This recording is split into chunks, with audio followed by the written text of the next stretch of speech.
Super കൺമണി സീരിയലിൻ്റെ ഏറ്റവും പുതിയ പ്രൊമോ റിവ്യൂയിലേക്ക് എല്ലാ കൂട്ടുകാർക്കും സ്വാഗതം. സുജിയാണെങ്കിൽ തൻ്റെ മനസ്സിൽ നിന്ന് പോലും കൃഷിനെ അവോയ്ഡ് ചെയ്ത് കളഞ്ഞ പോലെയാണ്.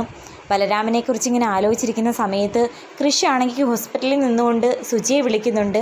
സാധാരണ തൻ്റെ അമ്മയ്ക്കാണെങ്കിൽ തനിക്ക് എന്തെങ്കിലും ഒരു ആപത്ത് സംഭവിച്ചു അല്ലെങ്കിൽ തനിക്ക് എന്തെങ്കിലും ഒരു വിഷമമെന്ന് പറഞ്ഞാൽ ആ സങ്കടം മാറുന്നത് വരെ കൂടെ ഇരിക്കുന്ന അമ്മ ഇപ്പോൾ ഹോസ്പിറ്റലിൽ പോലും തനിക്ക് ഒരു നോക്ക് കാണാൻ പോലും വരാത്തതിൻ്റെ വിഷമത്തിലാണ് കൃഷി.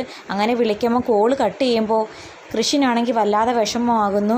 കൃഷിൻ്റെ വിഷമം കണ്ടിട്ട് കൺമണിക്കും അതിനേക്കാളും വിഷമമാകുന്നുണ്ടെങ്കിലും ഒന്നും കൃഷിനോട് പറയുന്നില്ല. ഫുഡ് കൊടുത്തിട്ട് പോലും കൃഷിയാണെങ്കിൽ കഴിക്കുന്നില്ല. സാഗറും ഞാനും ഫ്രണ്ട് പോലെയാണ്, പക്ഷേ ഞാനും അമ്മയും അങ്ങനല്ല. എൻ്റെ മനസ്സ് മറ്റാരേക്കാളും വ്യക്തമായിട്ട് അറിയാവുന്നത് എൻ്റെ അമ്മയ്ക്ക് തന്നെയാണ്. ഈ സമയത്ത് എൻ്റെ അമ്മ കൂടെ ഉണ്ടായിരുന്നെങ്കിൽ നിന്ന് ഞാൻ ശരിക്കും ആഗ്രഹിക്കുന്നുണ്ടെന്നൊക്കെ പറയുമ്പോൾ കൺമണിക്കാണെങ്കിൽ വിഷമമാകുന്നു. അമ്മയുടെ മനസ്സിൽ എന്തോ ഒരു വിഷമം തട്ടിയിട്ടുണ്ട്, അതുകൊണ്ടാണ് അമ്മ എന്നോട് ഇങ്ങനെ പെരുമാറുന്നത് എന്നൊക്കെ പറയുന്നു.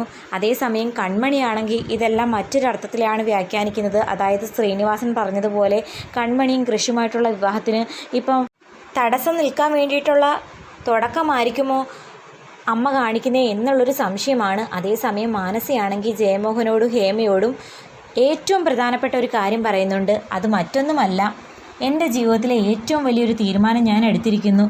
എന്ത് തീരുമാനം മോളേന്ന് ഹേമ ചോദിക്കുന്ന സമയത്ത് എൻ്റെ വിവാഹത്തെക്കുറിച്ച് തന്നെയാണ്. വിവാഹമോ? അതേ അമ്മേ, ഞാനൊരു വിവാഹം കഴിക്കാൻ തീരുമാനിച്ചിരിക്കുന്നു. ഞാൻ കല്യാണം കഴിക്കാൻ പോകുന്നത് ആരെയാണെന്ന് അമ്മയ്ക്ക് അറിയാമോ?